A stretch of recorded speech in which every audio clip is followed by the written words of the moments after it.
Honorable Chairperson, I rise to apprise this august House of the foreign policy dimension of our response to the Pahalgam terrorist attack, going into the preparations for Operation Synindhur and how foreign policy was handled during Operation Synindhur. As all the honorable members would appreciate, it was important to send a clear, strong, and resolute message after the Pahalgam attack. Our red lines had been crossed, and we had to make it very apparent that there would be serious consequences. As a result, the first step which was taken was that a meeting of the Cabinet Committee of Security took place on the 23rd of April, and that meeting decided that one, the Indus Waters Treaty of 1960 will be held in abeyance with immediate effect until Pakistan credibly and irrevocably abjures its support for cross-border terrorism.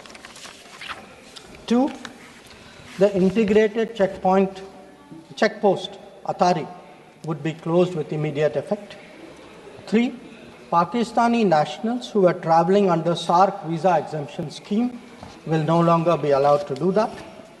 Four, the defense, naval and air advisors of the Pakistani High Commission would be declared persona non grata. And five, the overall strength of the High Commission would be brought down to 30 from the number of 55. It was very clear, Honorable Speaker, sir, that after this first set of steps approved by the Cabinet Committee on Security, that India's response to the Pahalgam attack will not stop there. Our task, from a diplomatic perspective, from a foreign policy approach, was to shape the global understanding of the Pahalgam attack.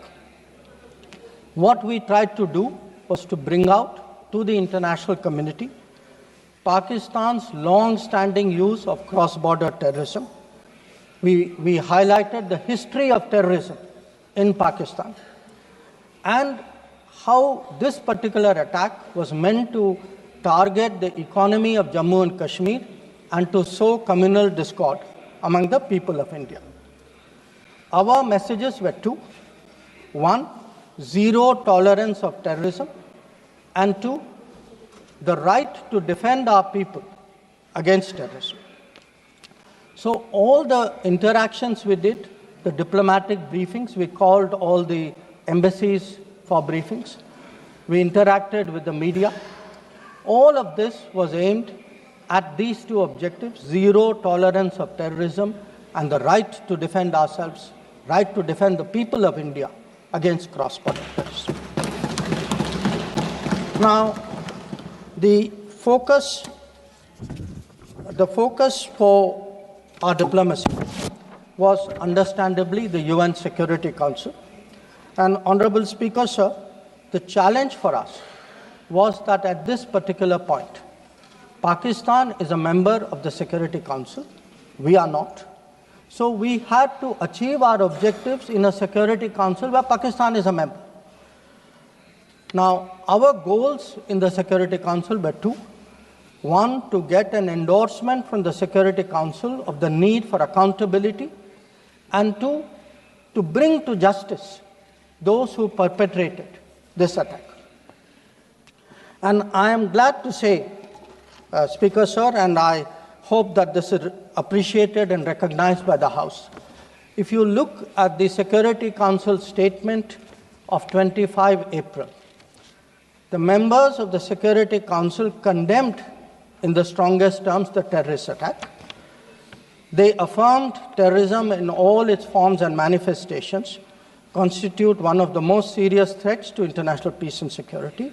And most important, the Council underlined the need to hold the perpetrators, organizers, financiers, and sponsors of this reprehensible act of terrorism accountable and bring them to justice. I highlight this, Speaker, sir, because This statement of the UN Security Council resonated throughout the international community. So when many honorable members asked today, where was the world on Pahalgam? I think the answer is there. The answer is there in a Security Council statement which says hold them accountable, bring them to justice, and that is exactly what we did through Operation Synindhur. Now, I also want, Honorable Speaker, sir, through you, to bring to the attention of the House a very interesting development pertaining to the TRF, the Resistance Front. When the Security Council was debating this on the 25th of April, and TRF had twice claimed responsibility for the Pahalgam attack, Pakistan defended the TRF. Pakistan tried to get any mention of TRF excluded, and in fact the Pakistani foreign minister told his parliament that this is a great diplomatic achievement. Now, I mention it because today, again, thanks to our diplomacy, the TRF has been designated as a global terrorist organization by the US government, and the same Pakistani foreign minister who took so much pride saying, I defended the TRF, says, well, now if the US has done this, we accept it. So that is where the Security Council issue stood. If I could then, sir, move on to the diplomacy from 25th of April till the commencement of Operation Synindhur. During this period, there were obviously a number of phone calls, a number of conversations. At my level, there were 27 calls. At Prime Minister, I think almost 20 calls. About 35, 40 letters of support came in. And what we tried to do was to create a narrative, prepare the diplomacy for the launch of Operation Synindhur. And the result of that diplomacy, Honorable Speaker, sir, there are 193 nations of the members of the United Nations. 193. Only 3, apart from Pakistan, opposed Operation Synindhur. Only 3. If you look through this period, and I would be very happy to share with the House the exact positions of various governments, overwhelmingly, there was recognition that terrorism is unacceptable, that a country which has been attacked has a right to defend itself, and that India was doing exactly that. Now, when Operation Synindhur was launched, we spelled out our objectives. There was a statement, Honorable Raksha Mantri ji referred to it in his statement, where we put out for the benefit of our own people, for the international community, that Operation Synindhur was hitting the terrorist infrastructure in Pakistan and Pakistan-occupied Jammu and Kashmir, from where terrorist attacks had been planned and launched. We highlighted that 9 sites had been targeted, and we said that our actions are focused, measured, and non-escalatory in nature. And we were living up to the commitment that those responsible for this attack will be held accountable. This was the commitment which was endorsed by the UN Security Council, thanks to our diplomacy. It was a commitment made by the Prime Minister to the people of India that we would hit those symbols, those sites, those planning places. So today, when I hear many questions from across the aisle, I want to say, which one of you imagined that Bhavalpur and Muridke would be brought down the way it was?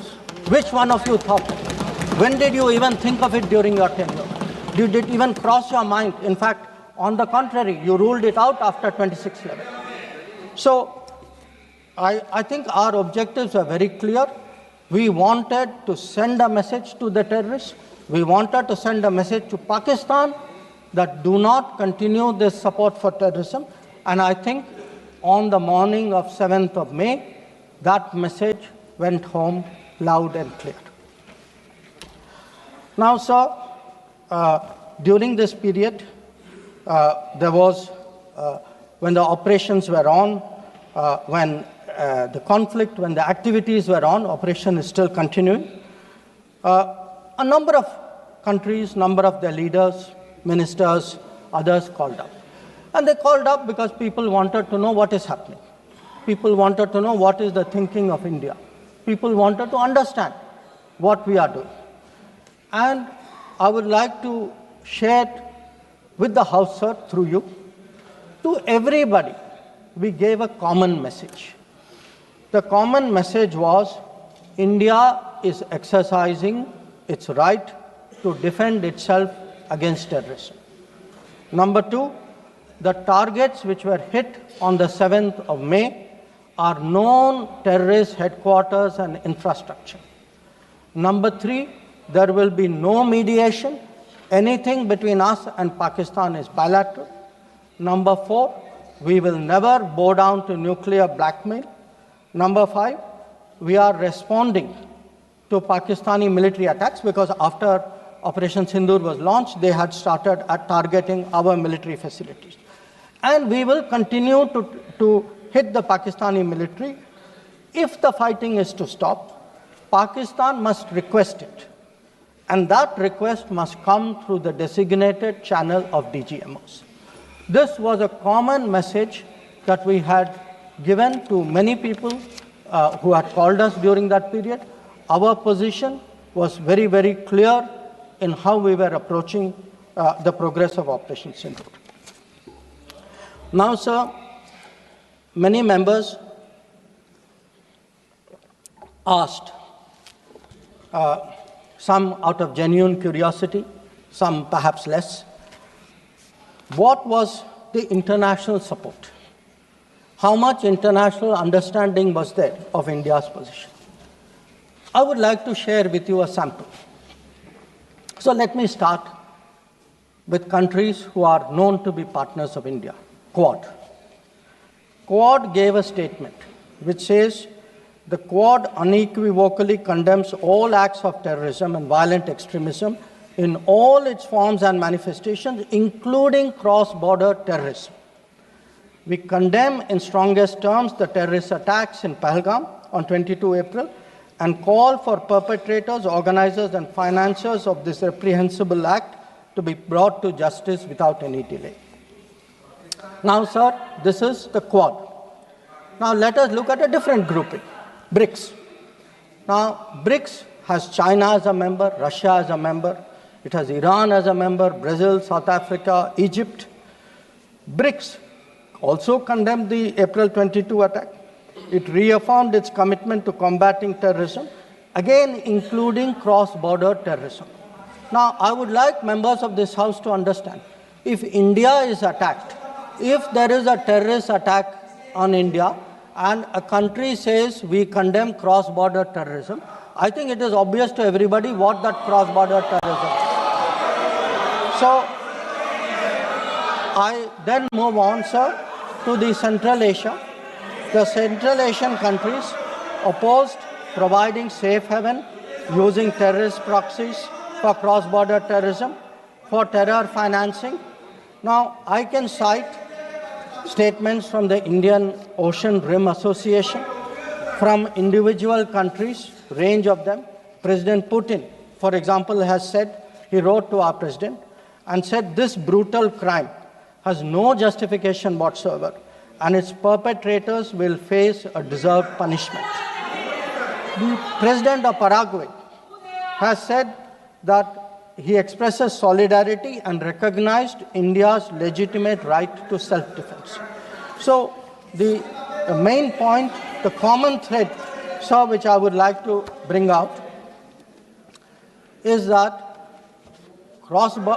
number one, cross-border terrorism across the board has been recognized, all forms and manifestations, opposition to condemnation of Pahalgam terrorist attack, and the right of India to bring people to justice. Now, sir, in addition to that, I would particularly like to mention 2 or 3 other developments. One, the American designation of TRF. On the 17th of July, the Department of State designated TRF as a foreign terrorist organization and a specially designated global terrorist. Now, this comes in the wake of the extradition of Tahavur Rana, who was involved in the 26/11 attack. And when people ask today, how successful is your foreign policy? Where is your diplomacy? I want to say that Tahawur Rana, which many of you tried for so long to get, is finally here because of us. I want to say TRF was designated not because somebody out there made a remark.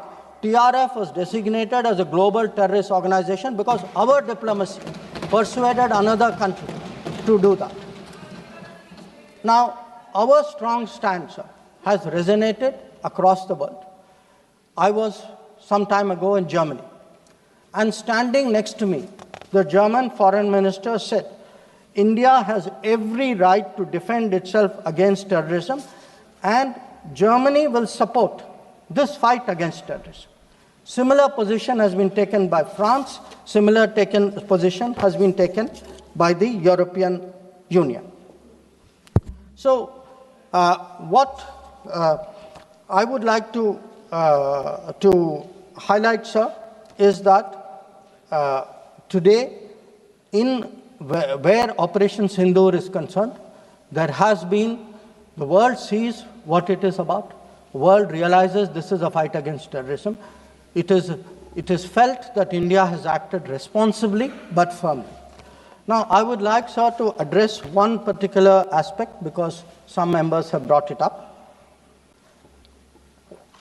And this is regarding the US activity during this period. Sir, I'd like to inform the House that on the 9th of May, Vice President J.D. Vance called the Prime Minister, warning of a massive Pakistani attack in the next few hours. Prime Minister, in his response, made it very clear that if such an attack happens, it would meet with an appropriate response from our side. Now, sir, that attack took place and was foiled by our armed forces, and I think the House should collectively appreciate the performance of the armed forces in foiling what was a massive attack on the 9th and 10th of May. Now, our response, which the Prime Minister promised, was delivered, and it was delivered with devastating effect. I don't have to say anything. Every member has seen satellite pictures of Pakistani airfields. You can see from the state of those airfields, which shown by the pictures, what was our answer. Now, on the 10th of May,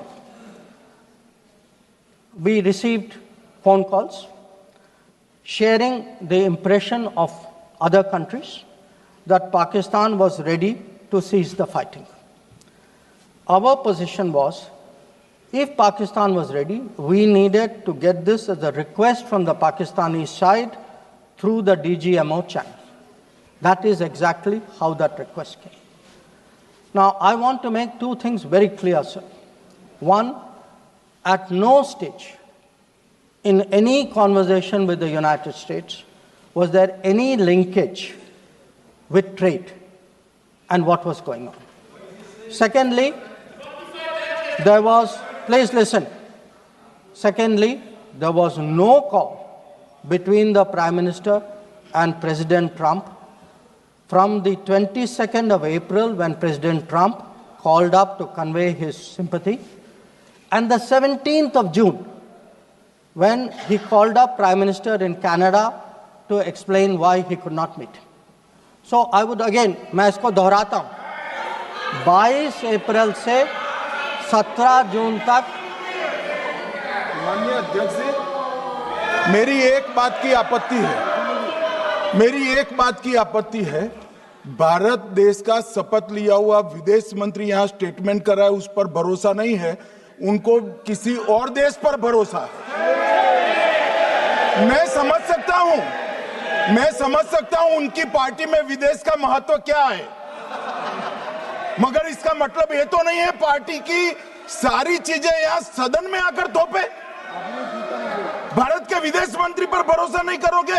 oath लिया हुआ व्यक्ति यहां पर बोल रहा है, he is responsible. माननीय अध्यक्ष जी, इसीलिए ये वहां बैठे हैं और 20 साल तक वहीं बैठने वाले हैं।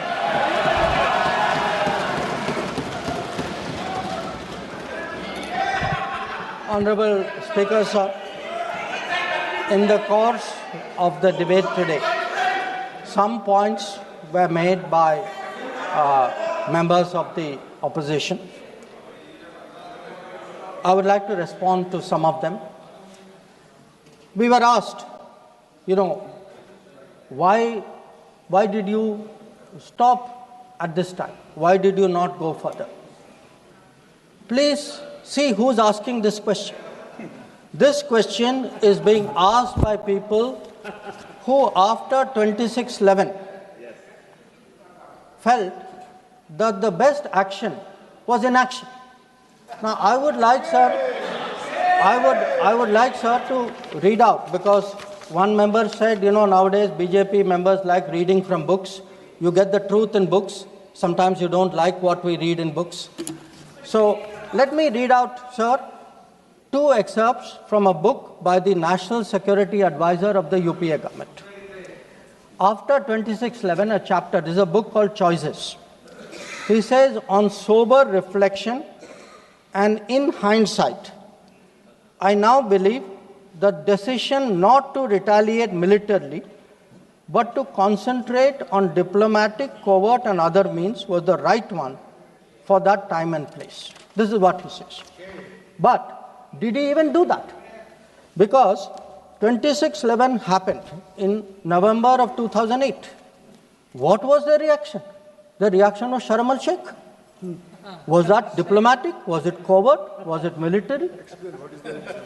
Now, what did Sharm el-Sheikh do? In Sharm el-Sheikh, the then government and the Pakistani Prime Minister agreed terrorism is a main threat to both countries. Now, today, sir, people are saying, America is hyphenating you, Russia is hyphenating you. That is what I heard Dipinder Hudaji say. Hello, you are hyphenating yourself.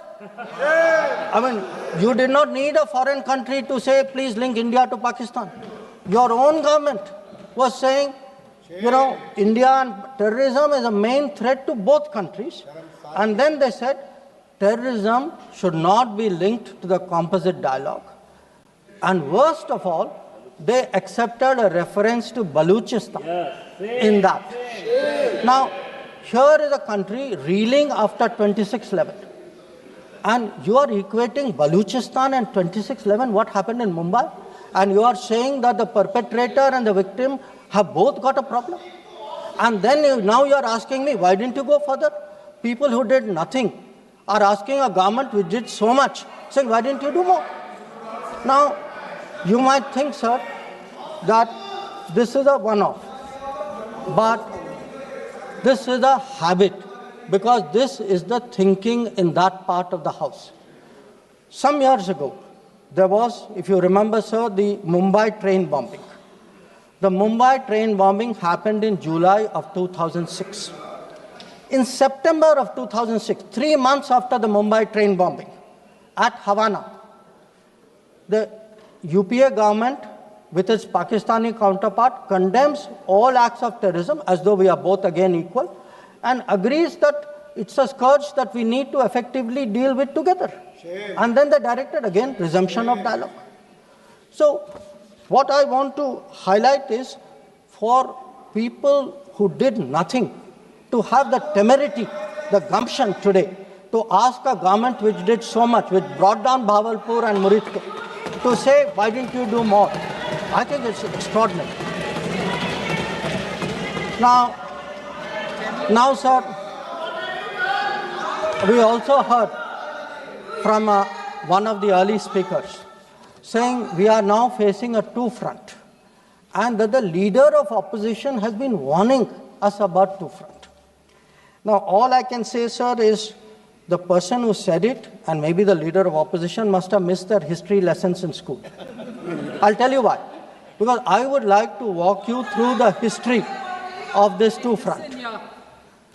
The two-front started because of something called POK, POK was created in 1948-49 by the government of this country by not completing the job of what was to be done. Now, sir, the House should note these dates. The two fronts started 1963, when the Shaksgam Valley was ceded by Pakistan to China as a result of an agreement.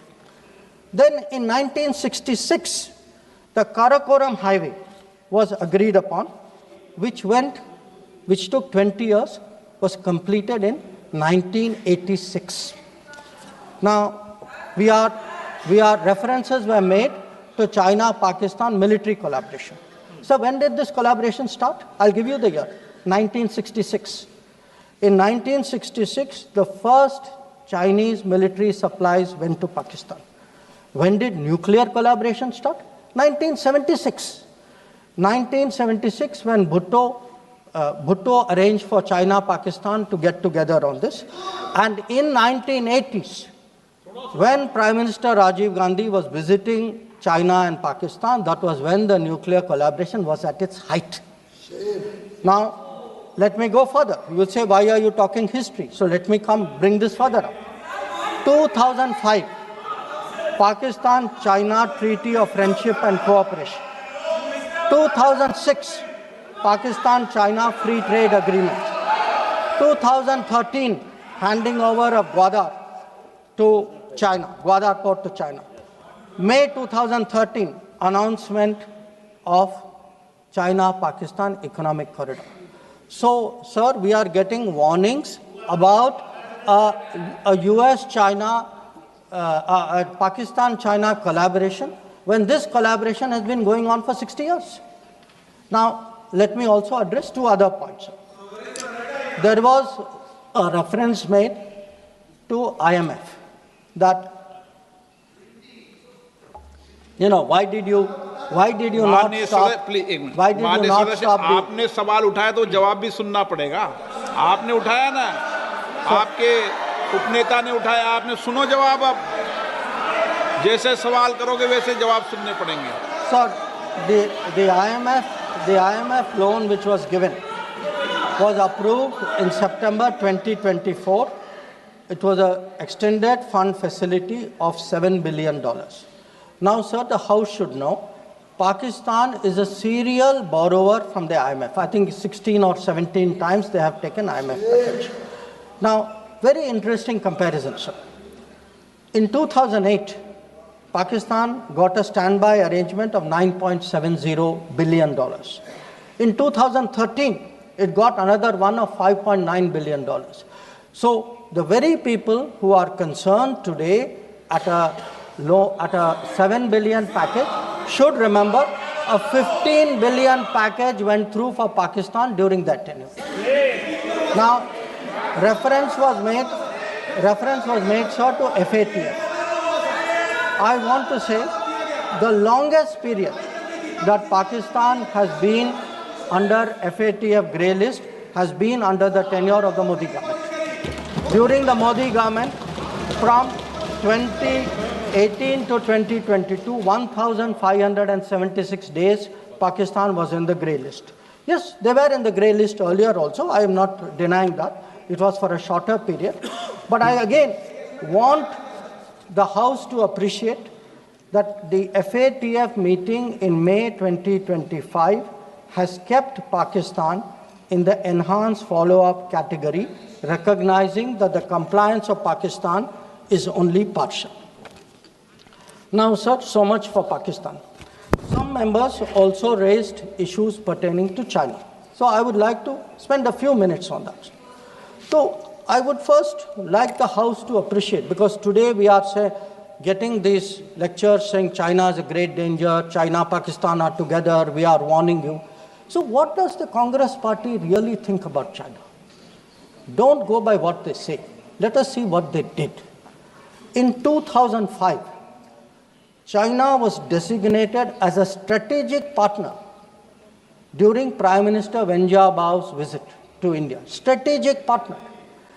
And there is a concept, very famous concept called Chindia, sir, a belief that China and India have common interest And the main proponent of Chindia is the party spokesman of the people opposite.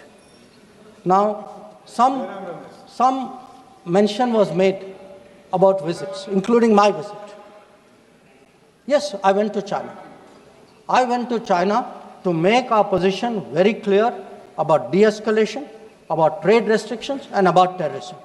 I did not go to China for the Olympics. I did not go to China for secret agreements. I did not go.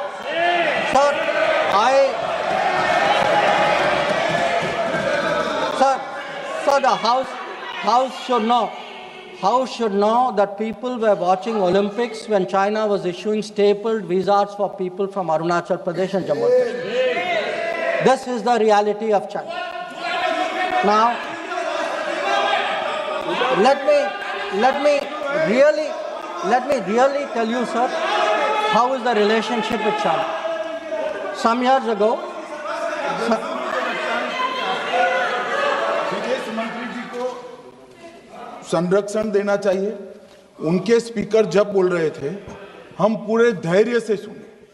मैं बताऊंगा कितनी असत्य बातें बोली गई कल, परंतु फिर भी असत्य को भी हम हलाहल समझकर पी गए। अब ये सत्य भी नहीं सुन पाते हैं। माननीय अध्यक्ष, मुझे लगता है आपको प्रोटेक्शन देना चाहिए। बैठे बैठे टोका टोकी करना सबको आता है, ऐसा नहीं हमें नहीं आता, मगर इतने गंभीर विषय पर चर्चा जब हो रही है तो सरकार के प्रमुख विभाग के मंत्री को बोलते हुए बैठे बैठे टोकना ये विपक्ष को शोभा देता है क्या? मान्यवर, आपने बिल्कुल उनको आग्रह से कहना चाहिए, वरना हम भी हमारे मेंबर को बाद में समझा नहीं पाएंगे।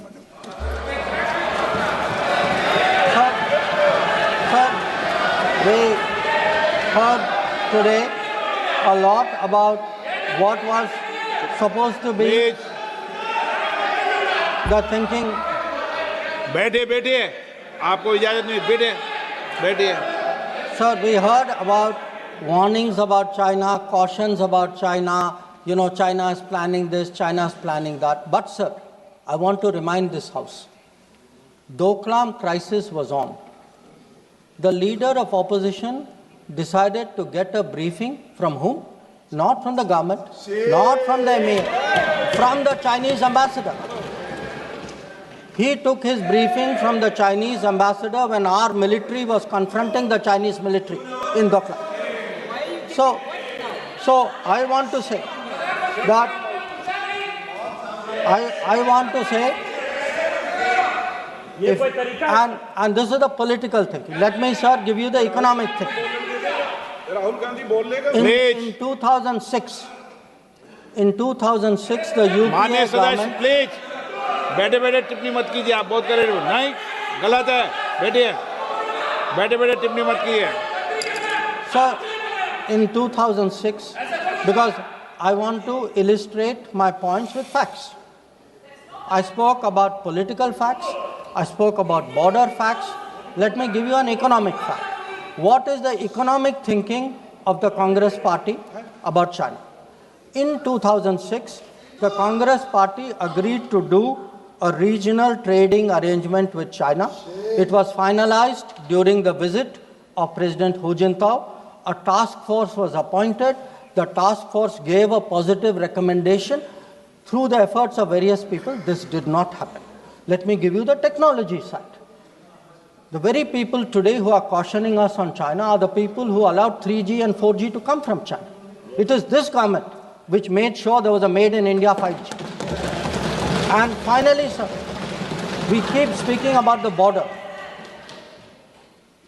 The border, if today, whether it is the border with Pakistan, whether it is the border with China or any other border, if our military is today able to stand its ground, the kind of massive deployment that we saw on the China border after 2020, it is because our border infrastructure budget has gone up 4 times. Our tunneling, our road building, our bridging has doubled or tripled. And this is a far cry from the period when the thinking was, let's not develop the border because then the Chinese cannot come there. We had 60 years of neglect of the border. Today, in the last 10 years, that neglect has been reversed. There is still a lot of work to be done. So I think people need to understand.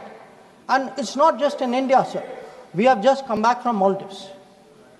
When I hear comments about foreign policy, yesterday, day before yesterday, the Prime Minister was the guest of honor at the Independence Day of Maldives. This is the country which during their time forced an Indian company to leave an airport. That country today has invited India to build 2 new airports. Look at Sri Lanka. If the Hambantota port was built between 2005 and 2008, and at that time it was actually justified as saying that it has no impact on India's interest. So I want, sir, the House to appreciate that the people who are today claiming to be custodians of national security thinking, who say that they are giving warnings, let us look at the record, let us see what they did when they were in office. But now allow me to come back to Operation Synindhur. So I want, sir, to conclude by saying this. The challenge of cross-border terrorism continues, but Operation Synindhur marks a new phase. There is now a new normal. The new normal has 5 points. 1, terrorists will not be treated as proxies. 2, cross-border terrorism will get an appropriate response.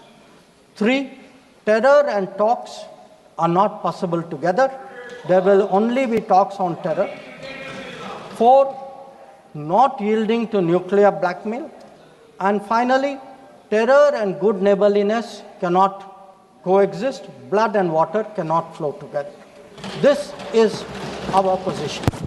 So let me conclude, sir, by recognizing the role which this body and the upper house has played during this period in explaining our national position and our national interest on Operation Synindhur. We had, sir, 7 parliamentary delegations which went to 33 countries. Some comments were made about those delegations. I have to tell the honorable member, Arvind Sawantji, I'm sorry, you are completely misinformed. Those delegations were received with great honor. In many cases, the foreign minister of the country met them. Please look at the tweets of people sitting next to you. That itself will tell you. And इनके बगल वालों से पूछ ले जानकारी. Sir, these 7 delegations, the delegation led by Ravi Shankar Prasad ji, by Shashi Tharoor ji, by Baijan Panda ji, by Sanjay Kumar Jha ji, by Kanimori ji, by Supriya Sule ji, and by Shrikant Eknath Shinde ji. So these 7 delegations did the nation proud. They across the board, and every member, members of opposition, members of the government, public-spirited citizens, retired diplomats, they were able to explain to the whole world our posture of zero tolerance against terrorism. So I would like, sir, to end my remarks with the hope that on an issue as important as this struggle against terrorism, we can only succeed in ensuring zero tolerance against terrorism if we have a united voice in this country against terrorism. There must not be any division of opinion on this matter. The way the parliamentary delegations behaved abroad, I hope the same solidarity will permeate the proceedings of the House. I thank you.